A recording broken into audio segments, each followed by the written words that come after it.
when I got into thinking how mindset, and in particular how an experimental mindset was, sort of fundamental for navigating the world, which is more and more kind of complex and volatile, I was really intrigued with the way that scientists approach their work. For example, not being tied to goals or predetermined outcomes, analyzing the data from their experiments.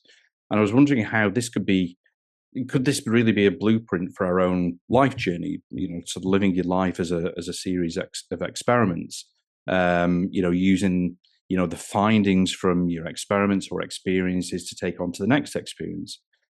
And this then kind of led me to thinking that musicians have really long lived with that uncertainty and volatility that many people, many more people with hitherto linear lives are now facing. And, I should really explore the role that all the characteristics of that experimental mindset has played in the lives of the musicians. And here we are with this podcast. That's how we kind of got here. So what's the link to my guest today, I hear you say? Well, she's a musician, producer, composer, scientific researcher, humanitarian, visual artist, multi-instrumentalist, public speaker, and since 2021, sneaker pimp. By the way, I wish I'd been a Ramon, but wrong time, wrong place. I'm not bitter. And to me, her life is a fascinating, sort of multi-hyphenate, polymathic approach to living. One which I see as being very much in keeping with the multi-stage, multi-experience lives that we're now sort of seeing much more of. Which is effectively sort of usurping the traditional three-stage lives of that my parents went through of education, work, and retirement. Anyway, enough of my shambolic introduction, and I'm going to give a massive welcome to Simonne Jones. Simonne, great to see you. How are you? Good. How are you? I'm all right, thanks. I hope that wasn't sort of too kind of random and sort of shambolic, but Oh, yeah, that was a great intro. I was doing some. What you've done, through your life, sort of struck me as just, kind of like as kind of like a sort of blueprint. I read this book a few years ago by Dr. Linda Grattan. It was basically called The Multi-Stage Life or The 100-Year Life. About how we're sort of living much longer, and somebody being born today can expect to kind of be working, until they're maybe into their 70s, with, kind of normal retirement ages going up and up and up. And it's like, that is completely different to, certainly to when I was born, certainly to my parents. And also, I guess with technology, there are much more experiences available to us these days. It was a fascinating read, and real kind of like the kind of light went on when I was reading this. Yeah, I've never heard of it. It sounds interesting. It's really, I think it's, yeah, just how people's, I'm really kind of interested in this sort of future about, what future living might look like. Looking into that future is like, and I mean, sometimes it's a little bit scary, but it's kind of fascinating what it's going to look like. Yeah. Yeah, I'm not sure like how long I want to live. I guess it comes down to like what's your quality of life past 70, Were you Yeah. like smoking and eating like really bad and now like you can barely move, Yeah, exactly. Well, I suppose that's the other thing as well, isn't it? That I think there are now more and more people living with more, kind of long-term health conditions. Yeah. Which makes that living longer, but with maybe not that quality of life. There's a kind of bit of a tension there, isn't there? Yeah. Definitely like some aging research needs to like, come It into does. effect. It does. Yeah. Help people's like quality of life when they're older. Otherwise, like, what's the point? What's the point, really? Yeah. I'm also interested, like for you. I kind of like see with your sort of background in kind of science and research, of that kind of intersection of science and art, and how that's kind of worked for you? Yeah, well, I guess it's like it's a long history, like, when I was little and I was asked, like, what I wanted to be, I would always say, "I wanna be, like, a musician, I wanna be an artist, I wanna be a doctor, and I wanna be a researcher." Like, it wasn't just one thing, it was all of Mm, those things. So, I think, like I think I always was, like, thinking in that realm, like, art and science or, like, curiosity from, like, a very scientific point, and what I guess what that would look like when you're little is just, like, being really interested in, like, in science experiments and, mm. like, trying to take apart things and understand how they work and then create art out of those things. So, Yeah. started playing piano when I was 3, and my approach to it was I would, like, just hear things that I don't know, like, little tiny kids' melodies, and then I would, like, mimic them on the piano. And so I kind of, like I started, I don't know, like, just experimenting with, like, Yeah.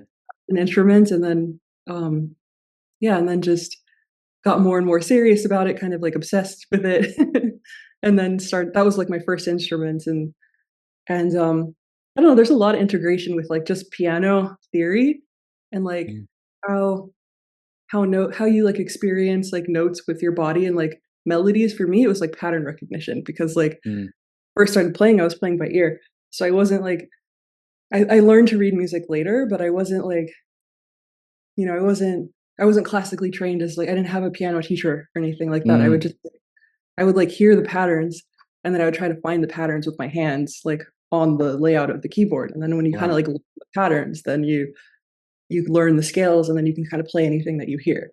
So, that is, like, very mathematical and very, like, Yeah. very I mean, not like, when you get into, like, advanced mathematics, it becomes almost, like, visual.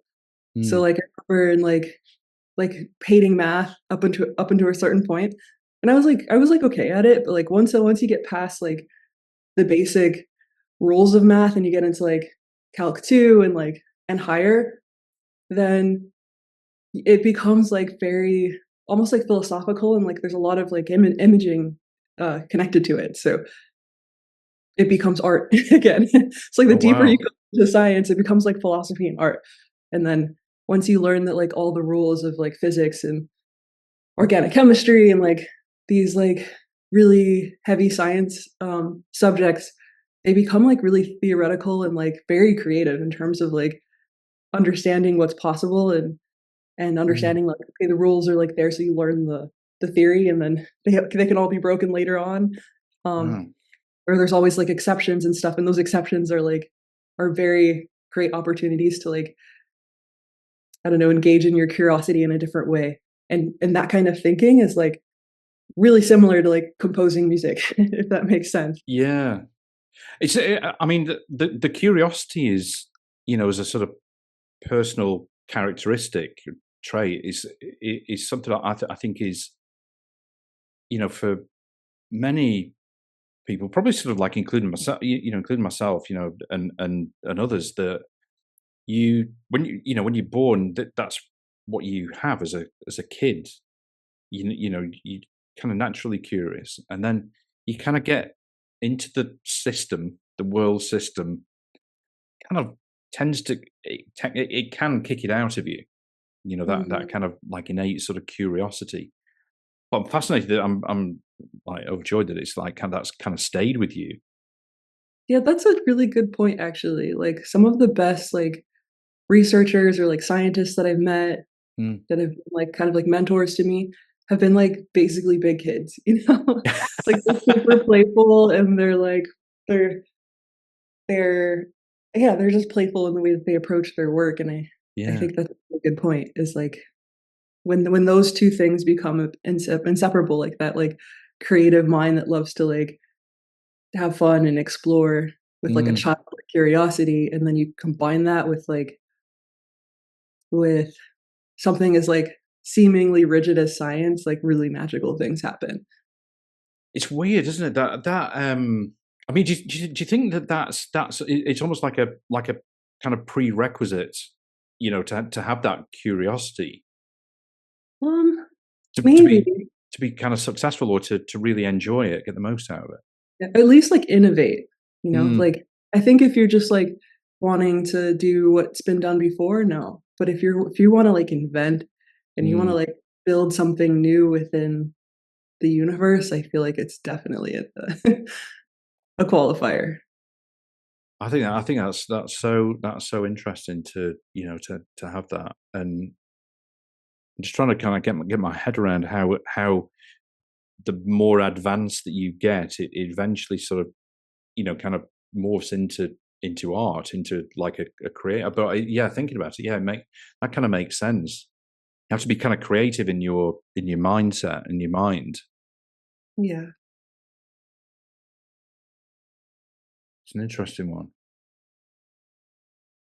Yeah, I am, because like I guess that like science, it's interesting like that, like how the world is like almost separated out science and art.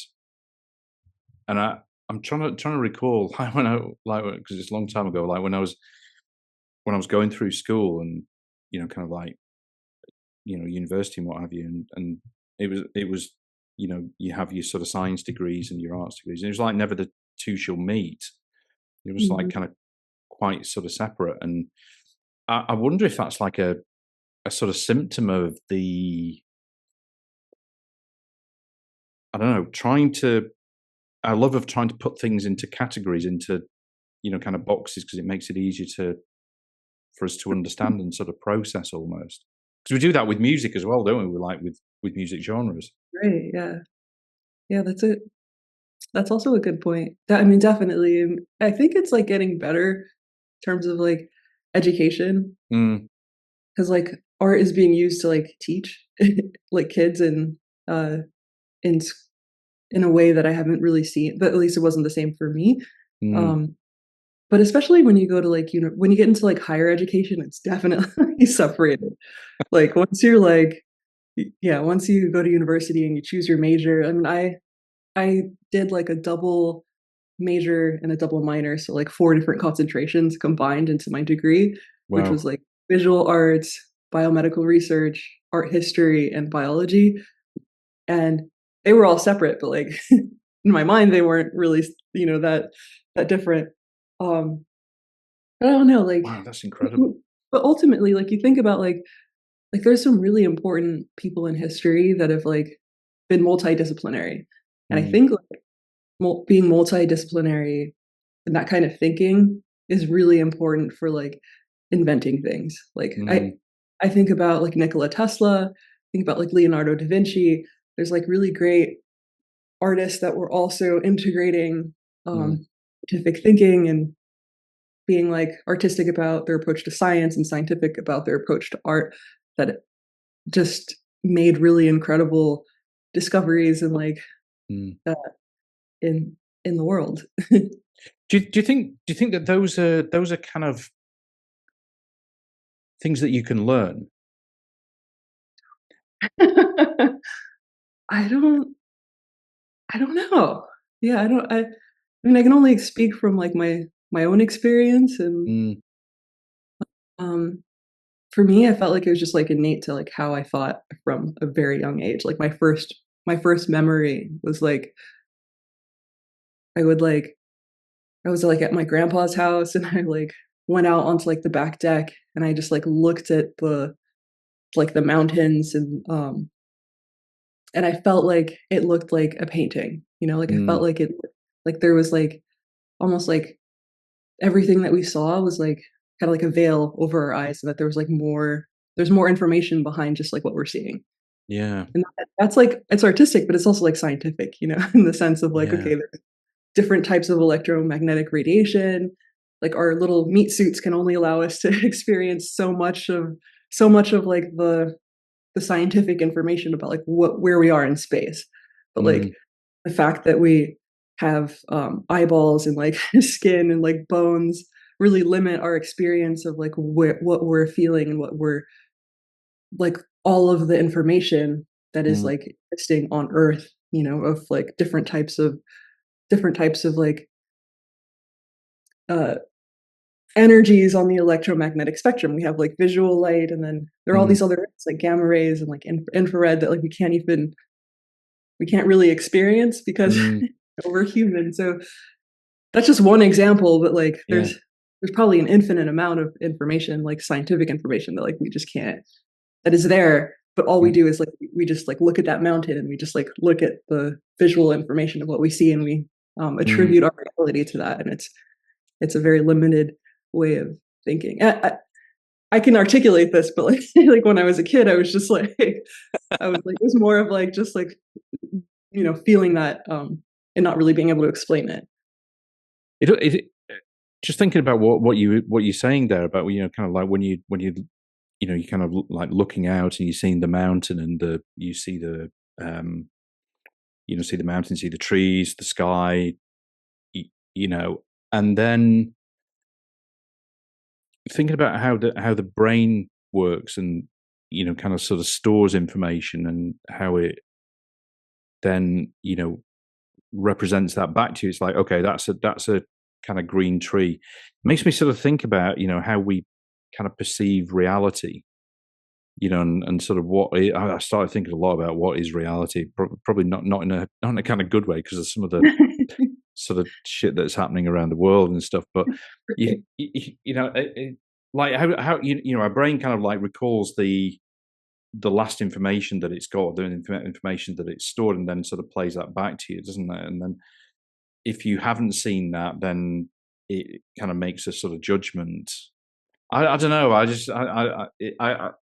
don't know what I'm trying to say with this, but I just think it's kind of interesting how kind of what we sort of perceive, and then how we open our mind to then sort of think about other things, think about perhaps what's not there that we're not seeing Mm, is kind of interesting.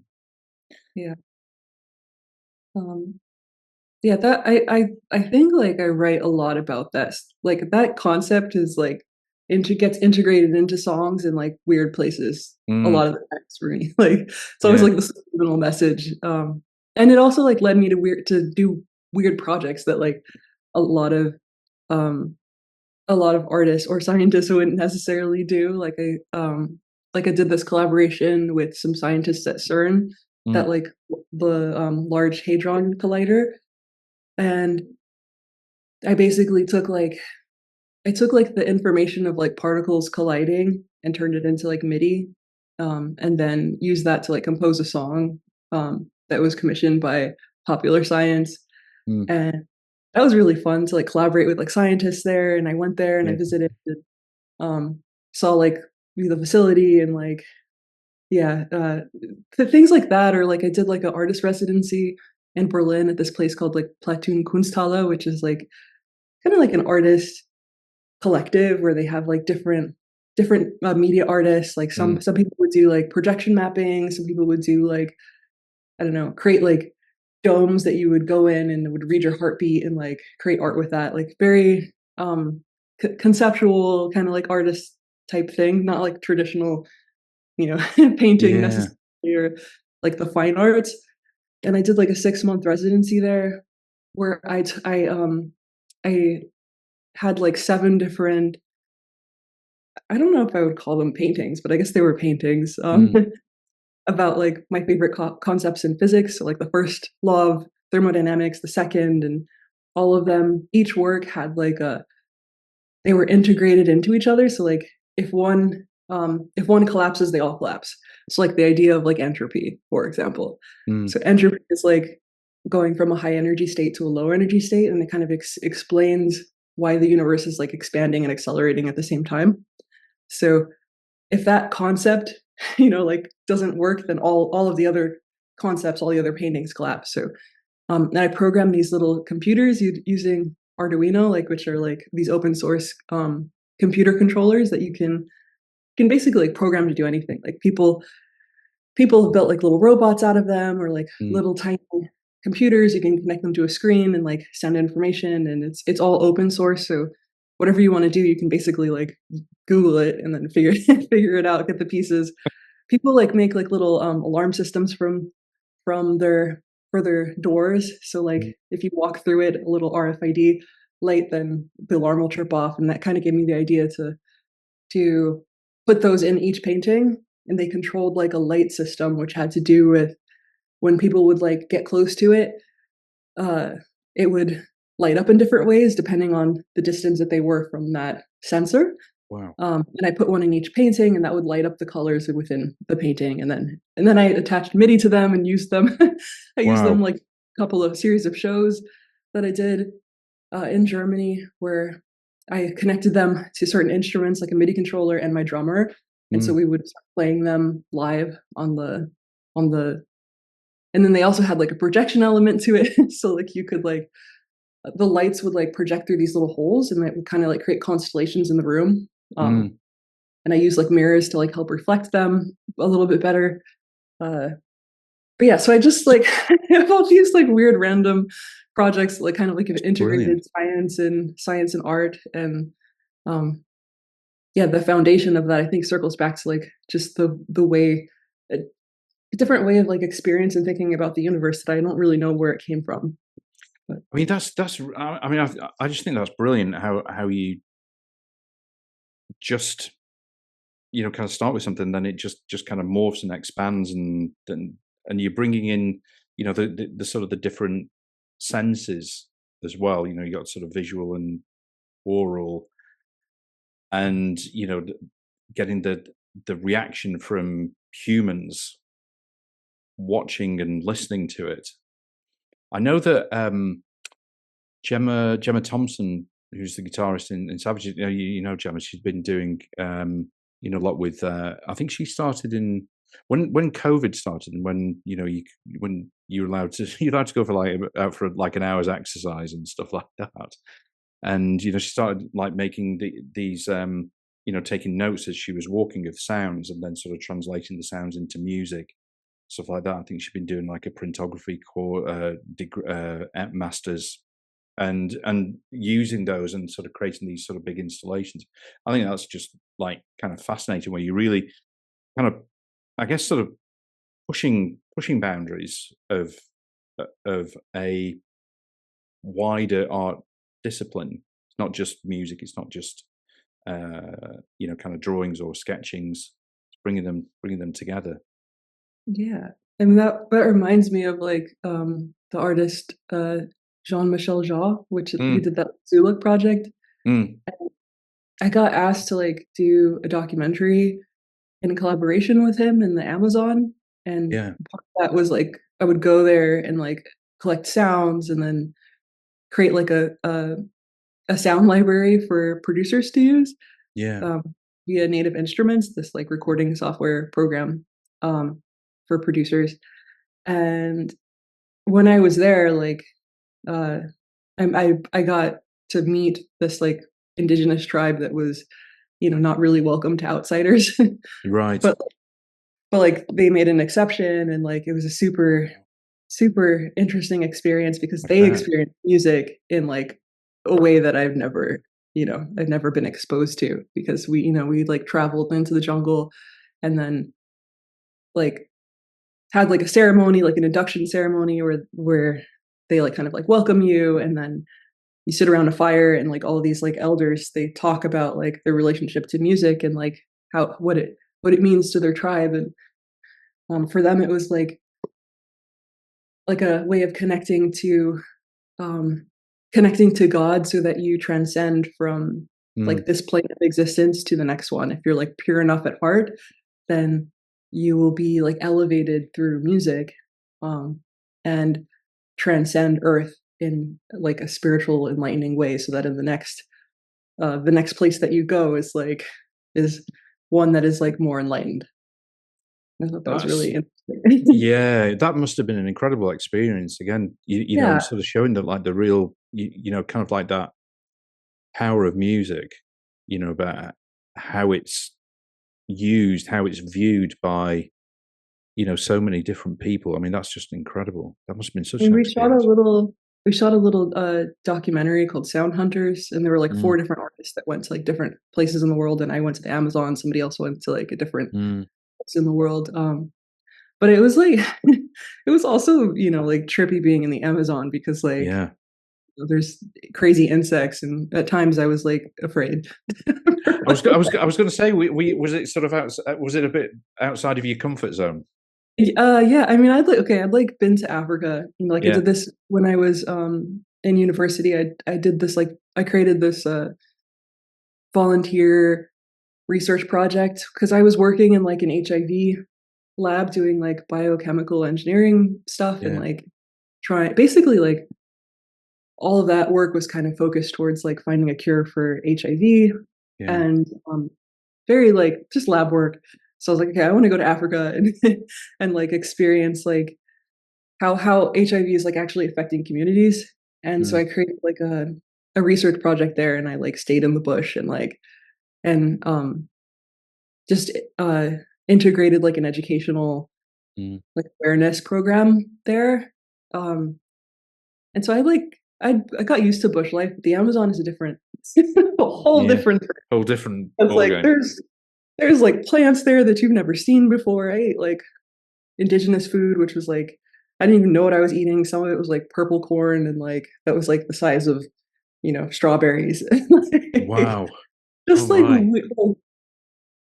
and then the insects, because I slept, with them in their like tribal structures, which were like Yeah, these like cots that are made out of like straw and bamboo looking plants. yeah. And they're open, to the elements. They're breezy. So like anything can crawl in there, like spiders, or just like, Oh you look my. up and you can just see like, webs and stuff of random insects. And I'm like, might get bit by something and I did, I mean, how did oh, that's and then the bathroom situation too, uh, because like I tend to like drink a lot during the day, and I yeah, didn't think ahead to like just cut myself off at like 7 o'clock so I wouldn't have to wake up in the middle of the night, go yeah. into in the dark where there could be like anacondas and stuff and like go pee. Oh my But God.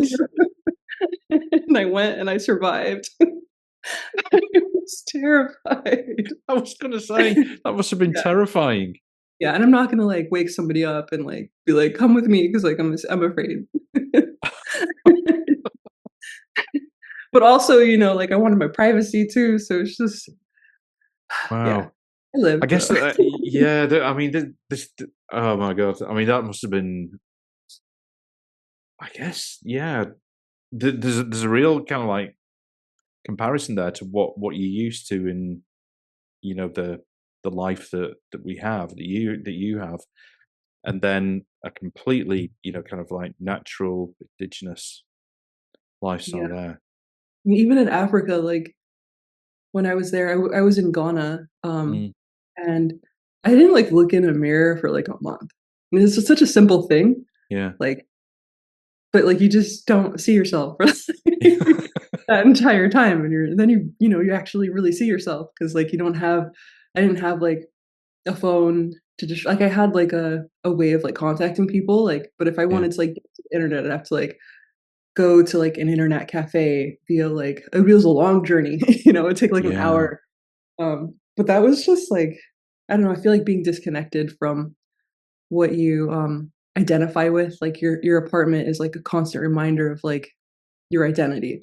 Like Yeah. everywhere around you, the furniture that you picked, like the clothes, like the and none of that stuff is you. Like none of it really Yeah. is.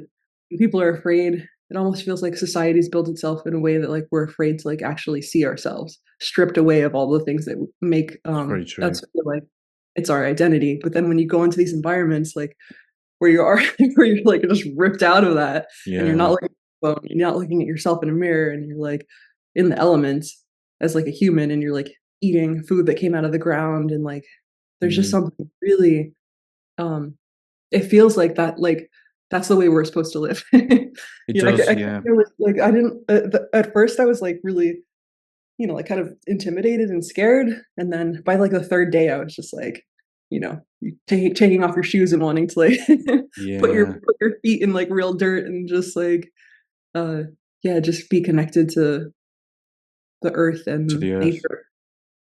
There's something that there's something so human about that. It's like Yeah. almost animalistic, that's like part of our nature that we're completely disconnected to being in living in cities. I think we've, yeah, I can completely understand that. I mean,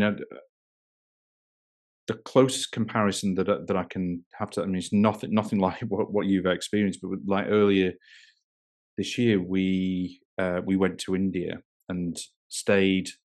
The, flew to Mumbai, and then after that, then we went to a small village about 3 hours drive south of Mumbai, and it was a real village. You know, it was out in the middle of nowhere, really, and you write that thing about your kind of identity. You have a few small sort of, you know, you have a case with you, a few sort of small possessions, and you know, things like that.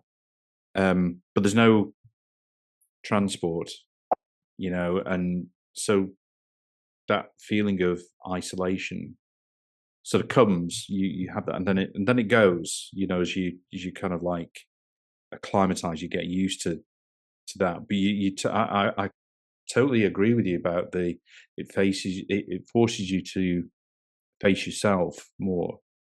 You know who you are, and it was interesting, like because going into the local into the we were fortunate to have like a family that was around.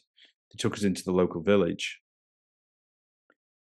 and then you know they'd never seen, you know, Westerners, never seen, you know, kind of like a white man like me, and it was you, you know, it made you sort of realize that, you know, how they, you know, how they get on is really sort of like that human connection. It's that connection of humanity rather than, you know, the sort of peripheral stuff that we have as consumerists, you know. Yeah. And I think you're totally right about this. This is how, you know, when you say this is how we should live, you know, that kind of natural is, totally see that. Yeah. I mean, I don't know if it's like should, but like I definitely feel like that's how we were like made to live. Made to live. Yeah, yeah. Because I mean, I do like living in my city and like being connected to people on like a phone and like all these things. But like Yeah, something that like what like once I got past that initial like shock of it, I was just like, oh my gosh, this is like so profound, and this is like I almost didn't want to leave. I was like thinking like, "Oh, I could build like a jungle studio that runs on a generator, yeah, I bet. Yeah, live out here." there's your curiosity coming back again, just like never ending. Like, how would that work? You know, would I like marry some like 4-foot indigenous man? You know, Yeah. have him hunt for me and build snares and like.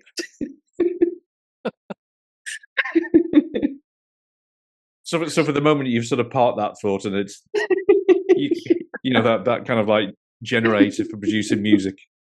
The No, tribe might sort I of come back. definitely feel like I'll go back. You know, like I'll Yeah, definitely just to like stay connected to like yeah, that feeling and that idea, but also, like, just I think even just, like, experiencing it once, you stay connected to it, like, yeah. when I was in, when I was in Ghana, um, I, like I was, like, around a lot of poverty in general, I don't know, there's just something about, like it's very different to, like, read about it and, like, hear about it, but, like, when you're actually in certain situations Mm, and you're experiencing, like, how other people live and, like, whether it's like, you know, not having running water, like eating insects and like just some of the stuff that I saw when I was there, um, I don't know, like you carry it with you. You know, the same like you can't unsee it. So in a yeah. way, you do stay a part of you stays there because like it's now part of your experience too. Do you feel that there was for you there was a kind of like an attraction to the simplicity of it, Yeah, even though it's like it feels difficult, like it could be a sort of difficult life, given that we have so much kind of comfort in our kind of Western lives. Yeah, I think it feels like more complex. And I Mm, feel like that's what like people are that's what like is scary. Is like once you start like actually thinking and like like we wake up and I'm just like overwhelmed with like information that doesn't come from my own mind, right? mm, It's like you look at your phone, you're scrolling through like social media or Instagram, and there's like 100 people in your head all at once with yeah. like ideas that are not of your own choosing, Yes. and like, that's super weird. That's weird. Weird, and it's not. I don't think that's natural. It's not So natural. and it's simplistic because like it strips away your autonomy to think for yourself, Mm, and then it creates like it's like you're being it's like you're being manipulated by like invisible eyes and invisible minds for like that are literally paying for your attention yeah. and to create like desires and thoughts that are subliminally you feel like they're your own but they're not. And so Yeah. Yeah. there's I nothing more agree. simplistic than that because like you're you're completely disconnected from your true self. Yeah. So like when you're in an environment like that, it seems like the simple life brings about complexity because like you start thinking really deeply about things that you don't have the space, the mental space to think about when you're bombarded with all of this like complexity.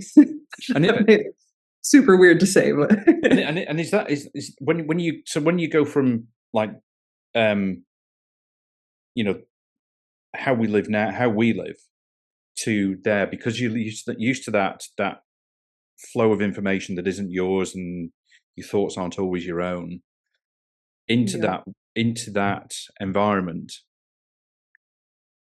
you that experience that we've had is creating that sort of additional complexity of thinking deeper rather than if you were born into that's what you know and that's what you kind of live with what you got. yeah. I mean the tribe that I stayed with believed that like that kind of living, like our like modern Western living the is like basically this essentially just like disconnecting you from your soul, Mm, and that it's like it's a different kind of death to them. Like they would, that's why like a lot of these tribes like would in the Amazon would rather like die than integrate into Western society. So yeah, like once the land gets smaller, a lot of them commit suicide because like they don't want to um they know that like that kind of life in order to like survive in the world is like you kind of have to to disconnect yourself a little bit disconnect. from it just to survive and to like be educated here and to work here and to like live because you Mm, can't just like we're not free to just like go into a garden and plant our own corn. I mean, in the mm, US, it's like literally legal. Like yeah. you have to plant like certain corn with like a patent that is legally allowed in the state that you're in. So, um, There's a bit, there's a bit of complexity already, isn't there? Oh my god, insane. We kind of like sort of created all of this, and yeah, it feels. I mean, I don't know. I mean, I've sort of felt, as I've got older, and certainly in the certainly in the last 4 years, maybe 5 years, that kind of like simplicity is better. But I hear you, that and it has caused me to sort of think deeper. And I hear what you're saying about that because we've been used to this, just like all this information sort of coming in. But I I also like with with kind of platforms, particularly like one thing that really sort of scares me about is how they change our behaviors. They force you to read in a certain way, they force you to write in a certain way. If people are running businesses where there's sort of musicians trying to grow followings, they have to write things in a certain way, they have to portray things a certain way. I mean, it's just unnatural. Uh, yeah, and I mean, I really worry about the long term effects of that. yeah, I mean, circling back to like talking about like anxiety in general, like Mm, I wasn't raised in this environment that mm, like with all of like the technology and like I don't know, like a lot of young people like that are growing up in with this as a side effect are like developing like crippling anxiety and no one knows where it comes from. And I definitely feel like it's related to um to exactly what we're talking about. You know, yeah, like it's not it's not normal to like be emotionally manipulated, like yeah, like be sold an idea or like a product like 500 times a day if you're on Instagram for an hour, you yeah, know? yeah. And shit that you don't need, and don't want. Yeah, completely agree. Yeah, and then you can't sleep at night, like, or then you're like, yeah, just a lot of teens now have like anxiety where Yeah. when I was a teenager, it wasn't the same thing. Going back to when you were growing up, when you were kids, what do you remember as your um, kind of formative influences? Kind of thing, because I've noticed, remembered that there's there are things that really sort of stick out and stay with you, and I'm thinking, why do I remember that? And then I'll Mm, kind of think about it much more. Okay, yeah, that explains why I'm like I am now.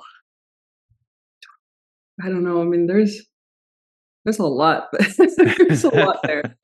Um, hmm, I guess it's like I'll tell you. it's too hard to it's too broad. Yeah, I'll Yeah, tell you what. Tell you what one that I had.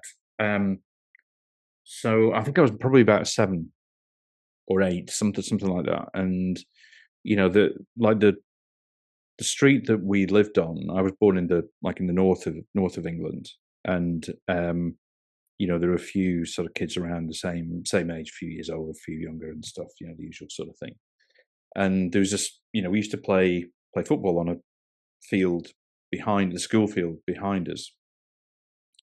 And I remember like one night, like kind of like late afternoon or something like that, we were playing, and my mum just sort of shouted over the fence to come. It's time to come in, and she was making something to eat. I should go in anyway. So it was my football that we were playing with. So I wanted to take it in, and one of the kids that we were playing with, really didn't like that. He didn't like me doing that.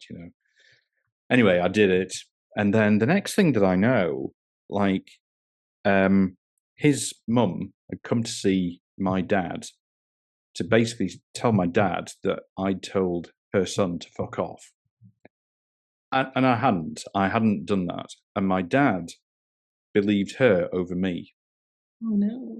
So that, for years and years and years, has caused me like trust issues. So basically, like, if people don't believe, even now, if people don't believe what I say when I know it's right, it rankles me.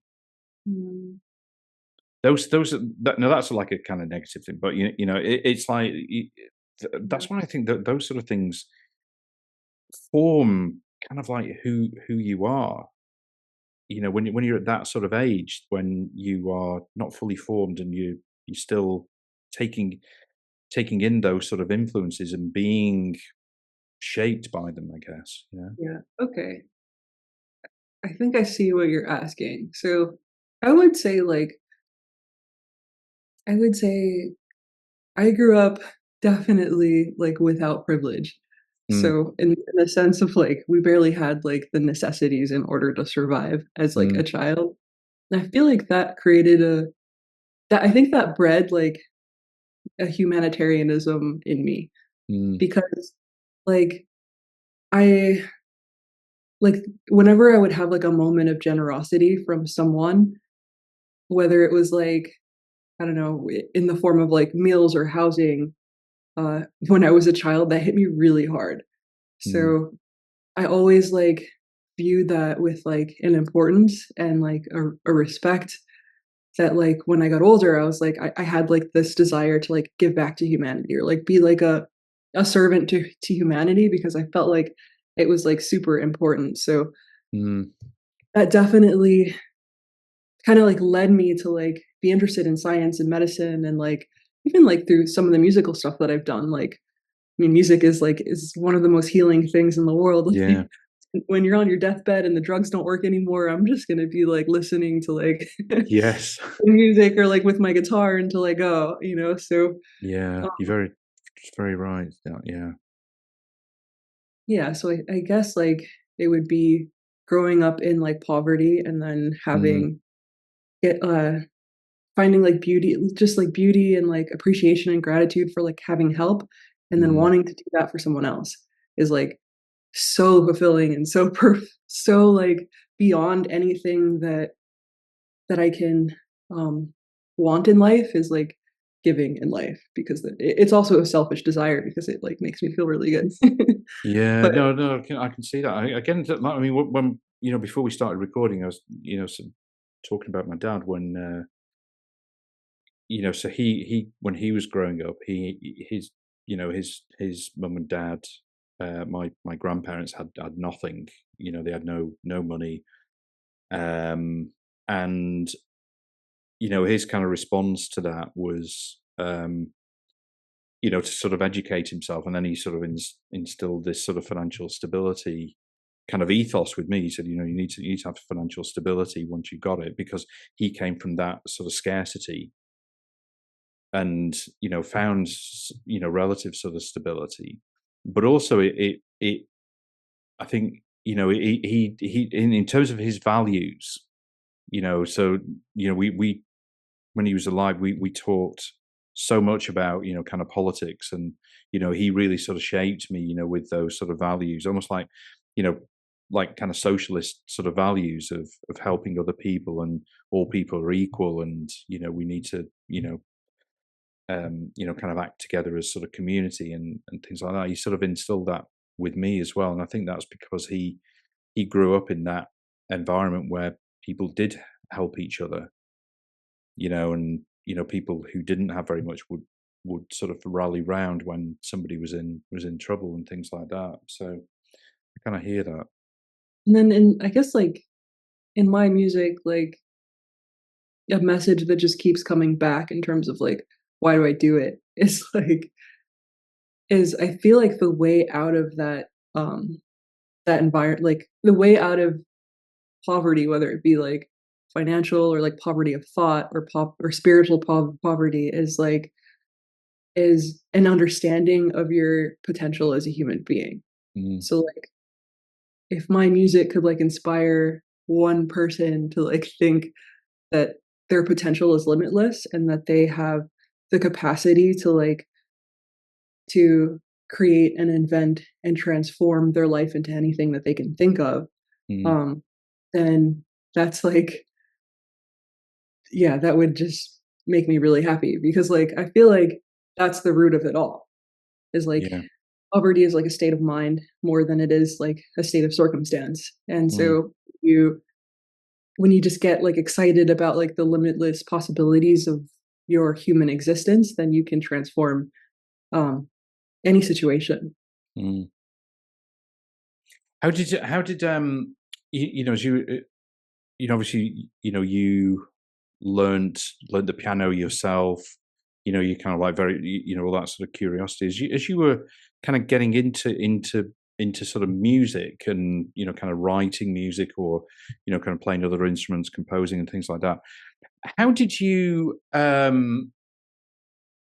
did that relate to your own kind of self-belief? Um, We well, always was self-belief sort of, did that sort of come natural to you? no, I guess like I mean, when I was little, we couldn't really afford lessons, and somebody Mm, had like donated the piano to us. So it was like yeah. somebody would throw it away, and then like we took it. So it was like an upright piano. I didn't have a television. Um, and so I think it was like just super entertaining for me. and Yeah. then and then I would like when I learned how to read, um, one of the library books that I had like checked out was like teach yourself how to play piano, like basically teach toddlers how to play piano, and then Yeah. it's like color coded, and you learn like the notes and the music. And then when I was 7, I joined like the my school's orchestra, Mm. and then you get access to like other instruments, and then you learn how to play in like a formal setting. So then like my music theory started getting better, and then I started like reading more music on the piano, and then started Yeah. playing really complicated like uh piano pieces at like a young age, because I was just like obsessed with it and had nothing better to I had no distractions, Yeah. you know. I didn't have a phone, I didn't have TV, I didn't have the internet. So it was like, you know, You all look in back the to those days and the kind of bliss. yeah, but you know, actually, if you like strip away the distractions and you get bored, like you start creating stuff, you start like Exactly. you start building things. And Yeah. maybe that circles back to what we were talking about earlier, is like Yeah. you get to your true nature when you're stripped of like all of the things that are distracting you. Absolutely. That definitely was like important for um because then I taught myself how to read music, and I taught myself how to like how to Mm. compose, and I started like composing classical pieces on the piano when I was like 10, and then I picked up a guitar at 14, and I think I had one lesson to like figure out how to like translate what I knew on the piano to the guitar, and like kind of orient myself to the instrument, and then I just continued teaching myself that instrument. And Mm. mm, I wonder if that like self-taught approach has. I feel that that will have benefited you.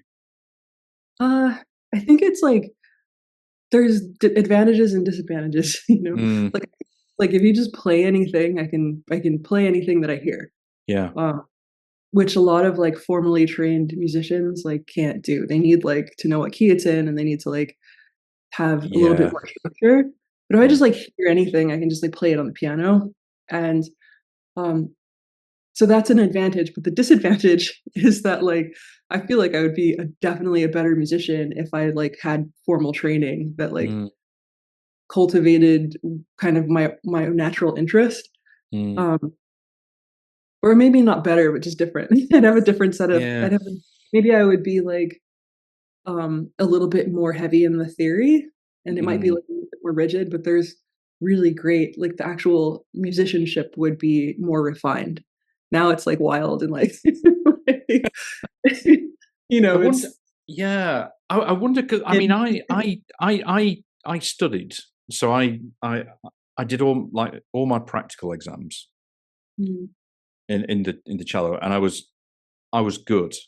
You know, I d I don't often sort of talk about myself like that, but I did all my exams, and I did them all by the age of 16. Theory was a different matter. I hated theory, and I was rubbish at it. I just didn't. I don't know, something about my brain just didn't kind of work with that. But the practical, I could I could do. I learned how to read music and things like that. I feel now, sort of coming back to it, because I learned in a kind of traditional, kind of Western way of learning, that I kind of have these boundaries, like this sort of framework that is hard to break out of, for my mind to kind of break out of that, because that I've been used to, and it's probably because I haven't touched it for so many years. But and that's what, and I remember this framework, but I feel like I need to kind of get out of that. yeah. I remember, like so I did, like, a tour with an orchestra in Germany, called the Orso Philharmonic, and Mm. it's like a 150-piece orchestra and choir, and, I was contacted by the conductor to, like, basically we picked, like, a series of my songs and then mixed them in with, like, classical composers, and created, like, one really long piece of, like Wow. one long movement of, like, my songs that I would go into Shostakovich and then would, like, come back to, like, another song, Yeah. and we had to, like, translate my music for, like, all for an entire orchestra and choir, and I was, like I would sit with the conductor at the piano who's, like, a virtuoso piano player, and, and then I would like he would like ask me like, okay, well, I don't know, he would just ask me like some really specific detail about like what one layer of harmony was doing in one of my songs. Mm. And um and I was like, I don't know, but I'll play it for you on the piano. And then he had to look at my hands and then like um translate that into like what the oboes were doing, and Yeah. it was really funny, because like if I were classically trained, then I would immediately been able to answer him in the type of language that he wanted to use. But I only had, like I could tell you what key it's in, but like, he's like, how do you not know what your bass is doing? And I was just like, I don't know. I just feel it. I just wrote it like, cause in my Yeah. production, I write all the instruments, I play all the instruments in them with Yeah. the exception of like, no, actually even drums too. But Mm. if I'm playing live, obviously I don't play live drums, but I Yeah. write the beats and I write all of the I write all the instruments. And he's like, he's like, did you write the bass? Like, what is it doing? And I'm like, I don't know. I wrote it, but I've no idea what's going on. Yeah, but here's what it is. I'll play it for you. But that sounds like such a kind of instinctive way to do it. Yeah, and in his case, like he could play like, he could sight read like on sight of like really complicated piano pieces, and like he's an excellent musician. But like if I were to like sit with him at the piano and like play the left hand of like one of my songs, like he couldn't play the right hand intuitively just by hearing it. And that's something that Right. comes like, supernatural to me, but like uh is difficult for somebody that learned properly. Learned So it in the traditional yeah. way, I guess. Yeah. That's interesting, that, isn't it? Mhm. I was going to say about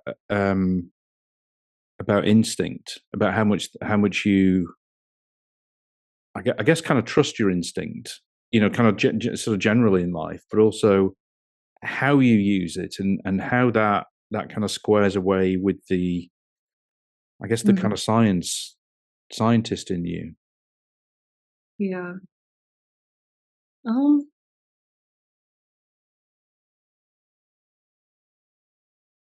yeah, I would say that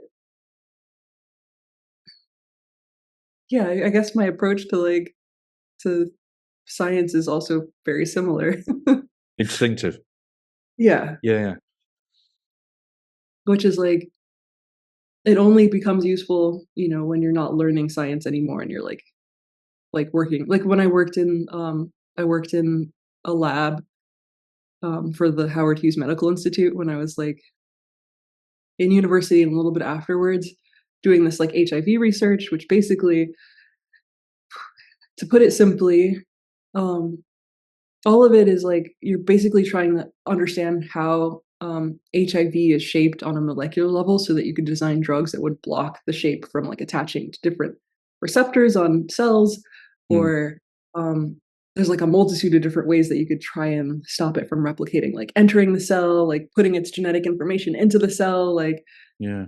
um, but because it's so tiny, you don't really know what it looks like, and we don't really have ways. We can't X-ray a genome, you know. Mm, So yes. like, so you basically have to cut it up into tiny pieces and then suspend it in a magnet, and then read the inverse of the magnetic field to get an idea of what shape it is, and that's called nuclear magnetic resonance, and that's what we would do in the lab. So we Mm, would take like human HIV, clone it, replicate it, snip it into tiny pieces, make tiny little mutations to it to try and change the shape to stop it from replicating. wow. Um, and that when you're working on that level and you're helping to like you're in a room with like different PhD students, or actually there weren't very many students, but like actual PhDs that Mm, were like designing these experiments. There's a lot of room for creativity because like you're inventing things with every experiment that hasn't been done before. And these yeah. experiments, like oftentimes they take like 3 months to execute because you have to like grow the DNA, you have to clone it, then you have to turn it into RNA, and then you have to replicate that, then you have to clean it, then you got to mutate it. And so Mm, these like experiments, they take a really long time Mm.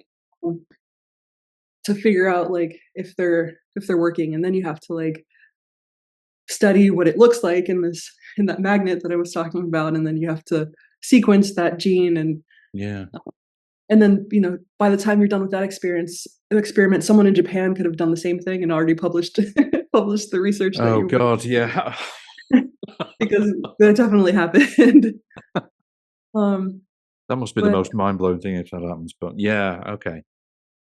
there's a lot of politics in research too, like Mm, for funding mainly because mm, like funding isn't a lot of it is like some of it is like government, but a lot of it is private too. So the more yeah. you publish, the more money that you get. So there's a lot of like our HIV lab was like in a locked like facility. I'd have to like lock my research into into like I couldn't leave the facility with it because like You people couldn't would try take to it home. steal, Yeah. people would try to steal the research and like Wow.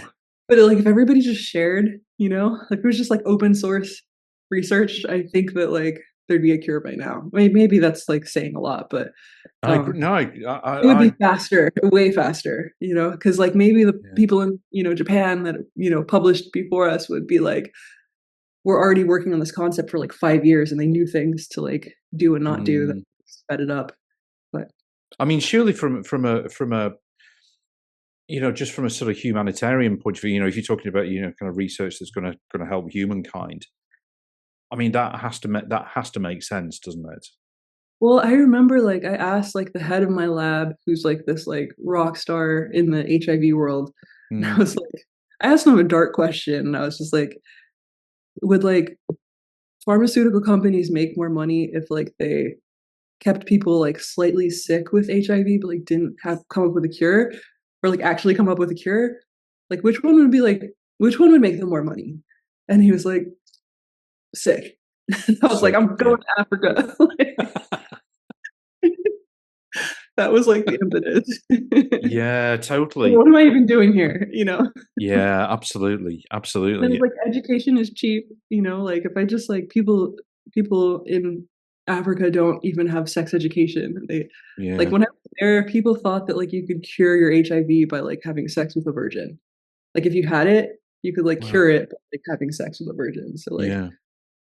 like some young girls were like getting raped because by like HIV positive men because they and that was like there's a lot of Jeez. conspiracy theories around that like Mm. um where certain politicians are like intentionally spreading misinformation to like, you Yeah. know, but Yeah. I mean, yeah. I mean,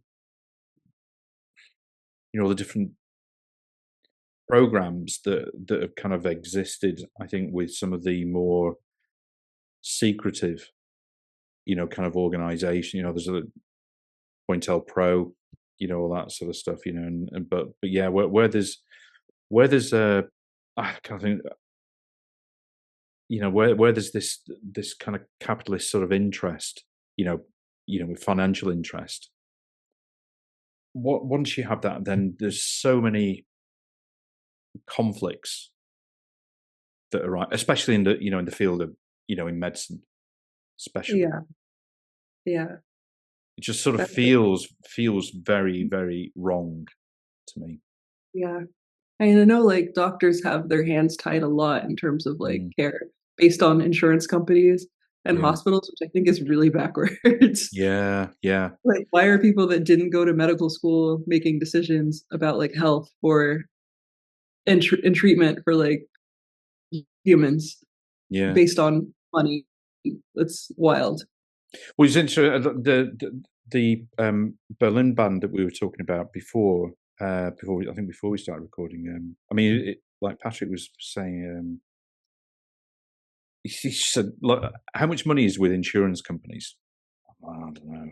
It's like kind of 4 trillion or whatever the amount is. It's certainly, in that sort of realm. So that's the price of fear. Mhm. People are kind of fearful, and that's the insurance companies are kind of basically sort of profiteering off people's Mhm. fear, and that's that again, that's a sort of symptom of this sort of world, isn't it? I can totally see why you want to go off and do that sort of research. Yeah. That feels more kind of pure and sort of free from that. I mean, that's got to be the kind of goal. Yeah. Just a light conversation, Yeah, yeah, exactly. Yeah, It's a light Saturday afternoon yeah, exactly. Yeah. conversation. So things like I mean, like the other thing I just sort of wanted to chat about was like again, like talking about mindset, and I guess we sort of you touched on it a little bit with how you the values that sort of instilled in you because of your childhood, but emotional intelligence.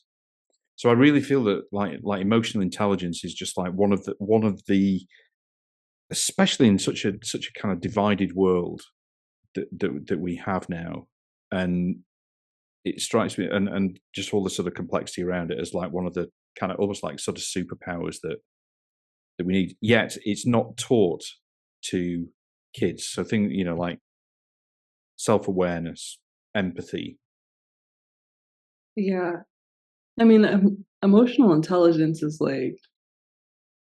is very important, and it's very far removed from from like science, and I'm not, but that's why I write music. I feel like my Yeah, emotional intelligence is poor, and I can just like funnel it all. I can only communicate via an instrument and like lyrics through and your songs, music. Yeah, because like it's very hard for me to communicate emotionally on like a daily basis. So yeah. like, but it's so easy and so fluent on with an instrument, and like creatively with like poetry and like in my voice.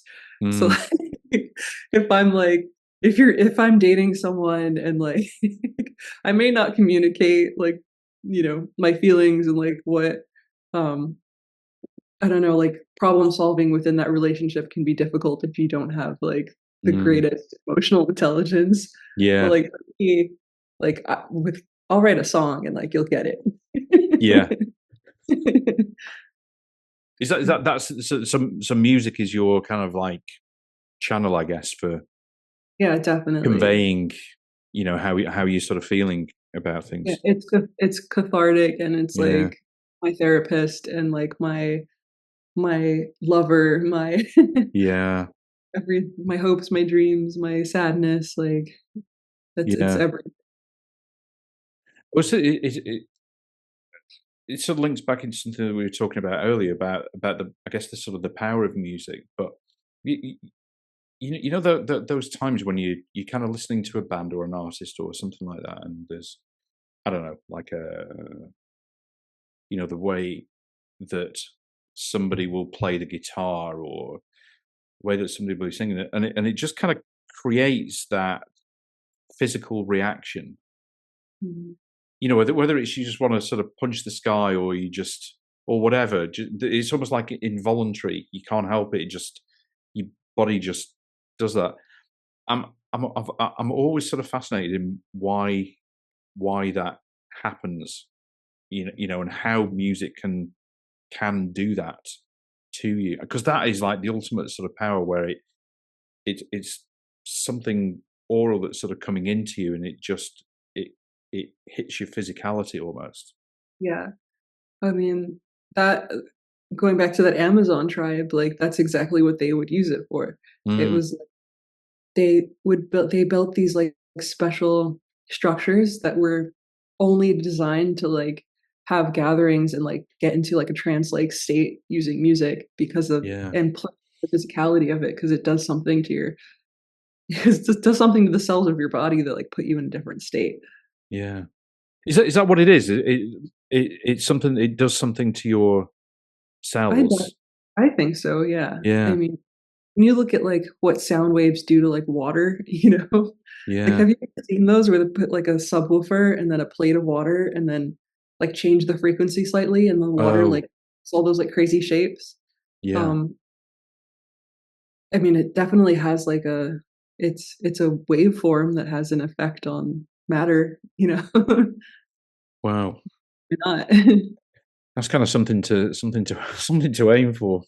Maybe my cello playing will get there one day, but Then maybe if not. you're at a yeah, and then if you're at a concert and then you have, like, these massive speakers that are, like, sending, like, sound waves, Mm, exact frequency to an exact group of people, like, you know, those sound waves are gonna hit your body similar to the person that's next to you in a yeah. strange way.